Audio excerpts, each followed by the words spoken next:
I see my name in shining lights, yeah, a different city every night. Oh, I swear the world better prepare for when I'm a billionaire. It's time to get down to business on the weekend's #1 business program. Known as the King of Networking, your host Shalom Klein has worked with thousands of entrepreneurs and created countless jobs. So, to success, let's get down to business. And indeed, we are all about small business jobs and entrepreneurship and business. We talk a lot about business here. You are on with Get Down to Business, and I'm your host, Shalom Klein. Remember, you can always download podcasts from Get Down to Business on my website at shalomklein.com. And while you are there, don't forget to follow me on Twitter at Shalom Klein. It's going to be a jam-packed week of content and information you will not want to miss. So let's get right into it. I am so excited for our first conversation today with Sarah Y Tse, who is a successful entrepreneur, publisher, and author of a new book, 7 Years on the Front Line, True Stories and Tough Lessons about a Small Business That You Won't Learn in a Classroom. And God knows I've spent plenty of time in a classroom, so I want to learn the real story. So Sarah, welcome to the program. Yeah, thank you for having me. Absolutely. So I know you have quite the amazing story. You are just a true immigrant success story. You came to the United States from Hong Kong at the age of 18. You've had quite the successful career over the past quarter century. I've just been reading your story, and we'll talk all about it. So Sarah, again, a pleasure to have you. So when was it that you caught the entrepreneurial bug? And tell us a little bit of how that story came to be. I think since I was when I was a little kid, I think maybe 5 or 6 years old, I would sell stuff, out on the street, near in the neighborhood.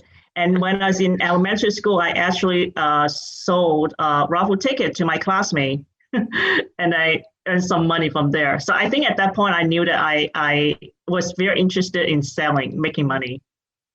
And along the way, I know you've learned a lot of lessons, which is what this book is really about. I've just been reading some of the bits and pieces of your life, overcoming tuberculosis, overcoming a massive IRS audit, failed business transactions. Let's talk about some of the things that you've dealt with over the course of your career that, again, as you say, it's lessons that you can't learn in a classroom. What are the big things that stick out that sort of keep you up at night or wake you up in the morning, or maybe they don't at all, and maybe you're just over them? I think the first incident that happened in August 2011, my goodness, it happened. It seems like so long ago. That was the first event that we were dealing with a customer that I was already doing business for 4 years, and we got several $1 million business every year, and they're very trustworthy people. And that year, they got a new COO come on board, and then I just knew that something was not going to go right. And then they placed a big order, $2.5 million, and I didn't have any legal paperwork in place. Even I was dealing with a new management team. So, sure enough, within a very short time, they defaulted. On it was a lot of money for a small business like us. So that triggered, the first litigations. So I would say that was the first experience I had. My business started in 2004. We didn't have any problem. It just kept growing. And, by the third year, we were already doing $5 million business. And sure, in 2011, when that thing erupted, it just really threw me off. But definitely, absolutely, I learned a lot of lessons. A lot of lessons. So we're going to talk about some of the identities that you have. I know being an immigrant, being a woman in small business, frankly, dealing with some of the racism and anti-China sentiments that I know you probably have seen and have possibly even experienced as an immigrant from Hong Kong. So I want to break all those pieces apart. But first, you just mentioned legal as an example. So a takeaway for our small business owners that are listening this evening as this program airs, what's the takeaway for a small business owner? What should they do to make sure that they spend the right amount of money on legal protection, but don't go overboard? I would say, you make sure you have everything in writing. You have, not all businesses are good business. You just need to find the right clientele who are trustworthy and the relationships healthy, mutually, beneficial. I would say, the first step, you need to really identify and qualify the right customers for your company. And those is going to help your company grow instead of driving you crazy.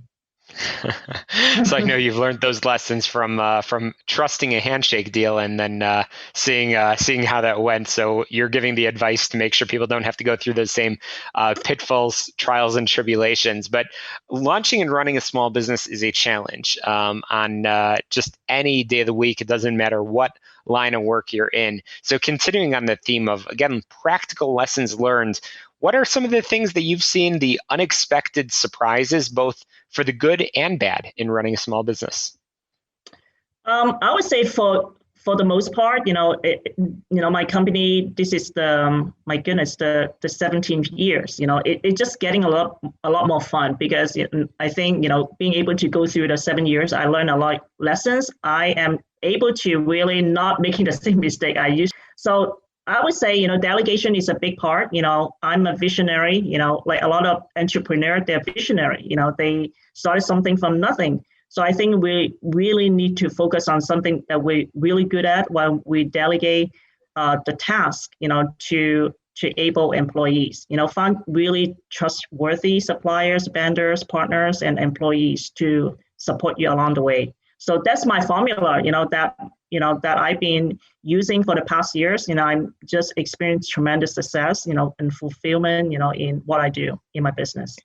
Well, congratulations on that success. Again, I'm chatting with the author of 7 Years on the Frontline, True Stories and Tough Lessons About a Small Business That You Won't Learn in a Classroom. But I find that ironic because you say not in a classroom, but you are the true success story. You came from Hong Kong to the United States at the age of 18, went to college here, attended law school, earned an MBA in business. So lots of classroom time. So you're saying that the real experience was not in the classroom environment. It was more on Main Street. I would say, a lot of things. Now I'm a mentor at a university. A lot of students that I am mentoring, they're surprised that the thing I'm teaching them, they don't learn it in a classroom in the MBA program. So I think being able to discern people is a big thing, in business. It's being able to, as I said earlier, identify and qualify the right customer and partnership, because those people that you find the right people are those who are going to help you succeed in life and along the way in your business and also in your personal life, because the more they help you the business financially, the more you prosper, then it really free you up to do things that you truly enjoy. That's for sure. And mentorship is so important. That's definitely advice that I think is so important and relevant for all of our listeners, regardless of how big or how small your business is, or whether you're even in business. Make sure you find a mentor and somebody that can support you. So as we're starting to come to the conclusion in our conversation, again, we mentioned several times, obviously, female, small business owner, and immigrant. How do any of those identities either sort of prop you up for success, or have you encountered any bias or challenges because of being a female immigrant in small business? Not until the episode in 2012, that a New York company came to me and for a very unique book project for an airline, and he made a remark, telling me to go back to China. I was very shocked because prior to that, I didn't have any experience, and, people ridicule me like this. But I did find, I'm in the publishing, printing industry, is male-dominant industry. I had to work extra hard to prove myself that I'm able and I'm capable. But because my company had been around for 18 years, now I have established a reputation in the industry doing what I do, very unique publications. Yeah, it's awesome. You've overcome those challenges, and you're setting the standard, frankly. So, Sarah Tse, you've shared so much with us. Again, the author of the book 7 Years on the Front Lines: True Stories and Tough Lessons About a Small Business That You Won't Learn in a Classroom. And I know you're pretty honest in the book, and you share some real experiences. So, how can people learn more about you and pick up a copy of the book? Yeah, they can visit my website, Sarah, Sarah, middle initial Y is Yvonne, and T for Tom, S for Sam, E for Edward, and .com. And you can go to the store webpage, purchase my book. If you type the code FAITH, Faith, you're going to get free shipping. That's awesome. Sarah, thank you so much. And I know that you're so passionate about mentoring students, teaching people about the art of self-publishing, and especially dedicated to teaching those in particular. I know that you say are first-time authors, school administrators, teachers, police officers, and teenagers. And I know you're a frequent speaker, so I encourage all of our listeners to get in touch with you. Sarah Y Tse.com. Sarah, thank you so much. And we're going to squeeze in a quick break and more small business jobs and entrepreneurship when we return after this quick commercial break. Be sure to get on my website, shalomklein.com, and be sure to check out our sponsors, ChicagoSignatureLimo.com and HealthPlanChicago.com. We'll be right back.